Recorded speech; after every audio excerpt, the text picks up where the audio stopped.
was fun. Just put the website underneath the name there. I don't know if you noticed. I'm going to bring that back up just for a second. Ooh, astrophotographypodcast.com. It's a real thing. Amazing. You'll see this light is here in front of me because today I have received the replacement for the STC Astro Duo-Narrowband clip-in filter, which is fitted for a Nikon ASPC sensor, which is what my Nikon D7200 has in it. So I have here in front of me the packaging. I haven't opened anything because I wanted to share that with you, and I am trying out a new plugin for the streaming, for the recording. So I'm using my phone here for a camera angle, and yeah, so we can see there's a little bit of a delay there, I've noticed, but you know, what can you do? It's just fun. If it doesn't work out, I'm not going to use it in future videos, but I figured I would try it now because it gives me a pretty good angle on what I'm doing here. So I'm going to open this. This is direct from Taiwan, even though the original one came from Hong Kong. They're made in Taiwan. And this one is not going to have all of the fancy packaging. This one is supposed to be coming as a sample, some kind of sample with a defect that is cosmetic, that does not affect the image, is what they had communicated to me. So I'm curious to see what it is that's in this box. Yeah, Jason again. Hey, Jason, it was the same guy last time. Well, the previous one broke, so hopefully Jason... Hopefully it was my fault and not yours. Most likely mine, but I want to blame you, Jason. I'm looking at you, Jason. So I'm just looking very closely. It looks exactly the same as the previous version, which I could not get to fit into the camera. I don't see the physical defect that they were talking about. I can see the bag is a little messy, but the device seems perfect. I'm going to try to put it in my camera. It looks good. They told me that they would have a video call with me to help me get it into the camera successfully, but I want to tempt fate and try it one more time on my own.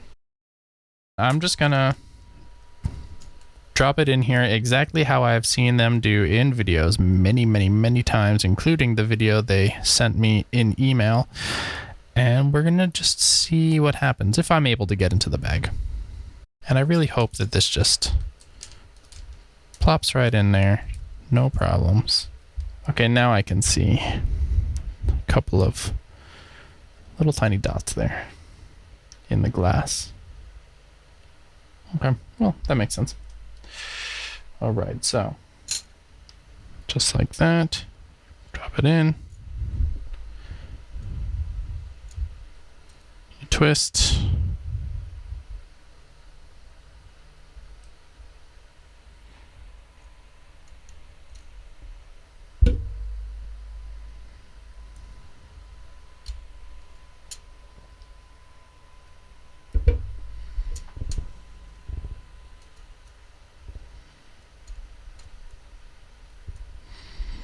and that's the part I keep having trouble with, is that it doesn't twist in.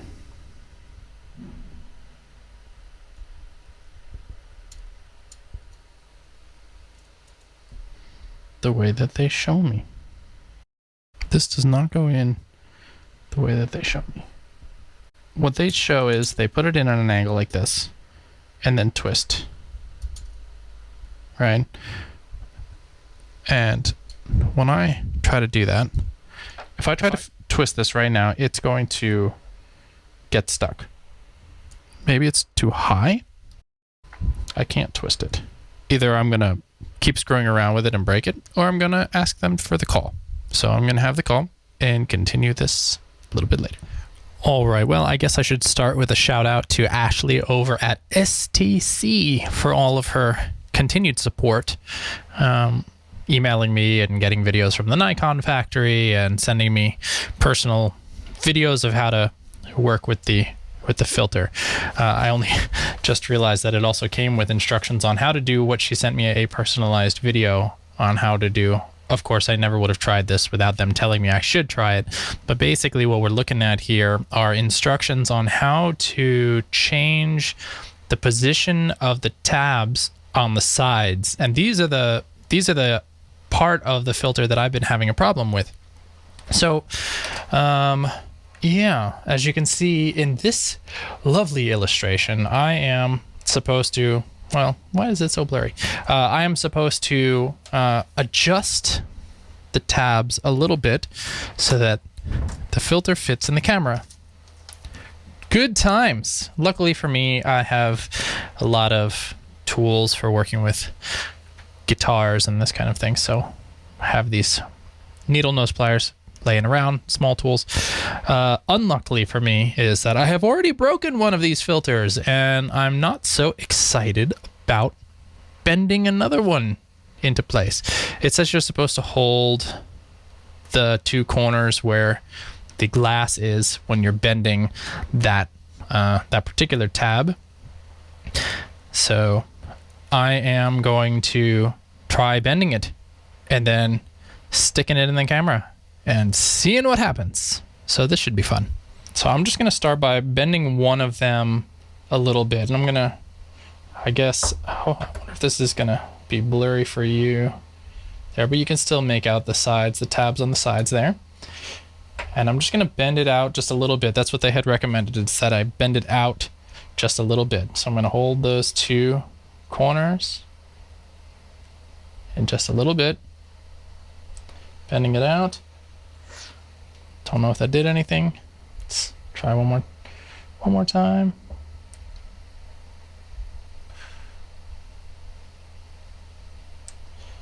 Okay, I think I went a little bit.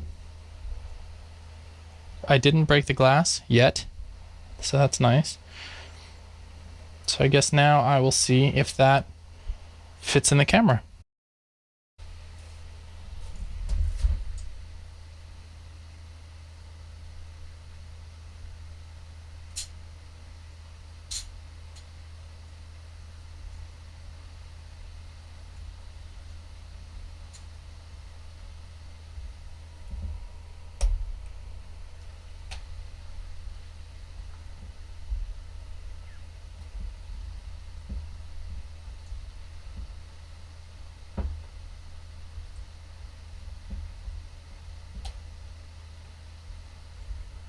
Okay, so it's still popping out a little bit on the one side, but it's in there.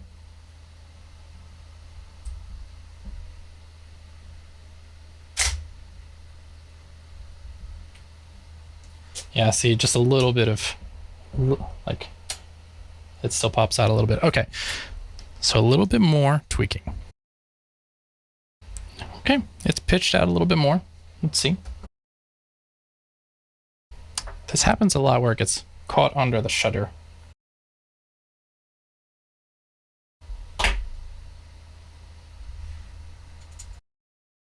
If I get this thing in here, I don't think I'm ever going to take it out. I'm just going to buy another camera so that I can take normal pictures again when I want to take regular pictures.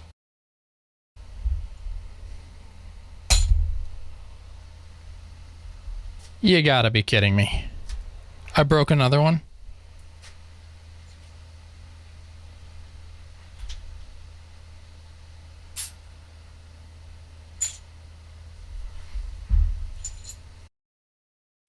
Let's hope this is a feature and not a bug.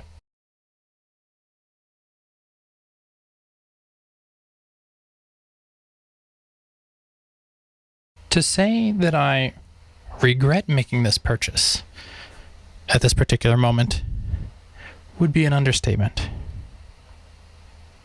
I'm just waiting until I break another €300 piece of glass the size of a long thumbnail.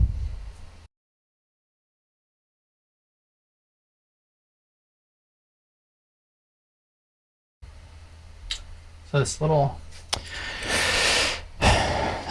this guy has these little clips that sort of hold it into place on here, and they just don't want to go back into position, and I'm afraid to put too much pressure because one wrong move and this piece of glass is toast.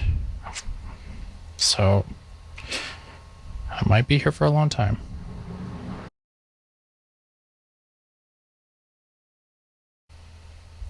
This is not supposed to be one of the hard parts of astrophotography.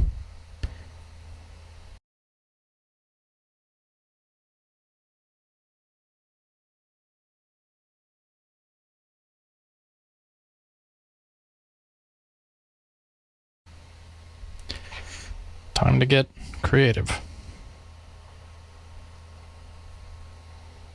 I'm gonna bend this just a little bit so that I can fit the other things underneath, the little pieces that go underneath. I'm gonna try to get them in there, hold it in place, bend this back, and I'm gonna try to do all of that very carefully so that everything is still usable. So let's see what happens. Try to do it all evenly here.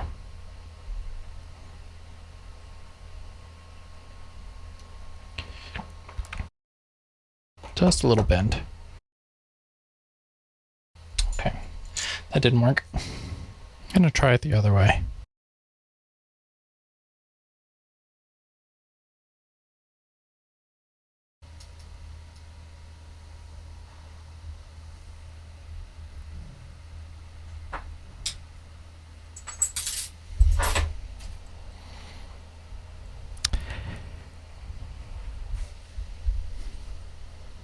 There you have it, folks. Well, I don't really know what to say other than I wish that this particular product was easier to work with. The customer service at Cyclops Optics and at STC was fantastic. But this, it's just incredibly frustrating, and still, I've never even used the product, and now I've broken my second one. So that is unfortunately my reality, and I'm not even going to ask them for another one because I don't want to keep breaking these things. I'm just going to use my 2-inch screw-on filters now that I've discovered that I don't need the clip-in filter anyway. So yes, 300 euros down the drain, but I would say that my pride hurts worse than my wallet in this particular case. So until next time, I'll see ya.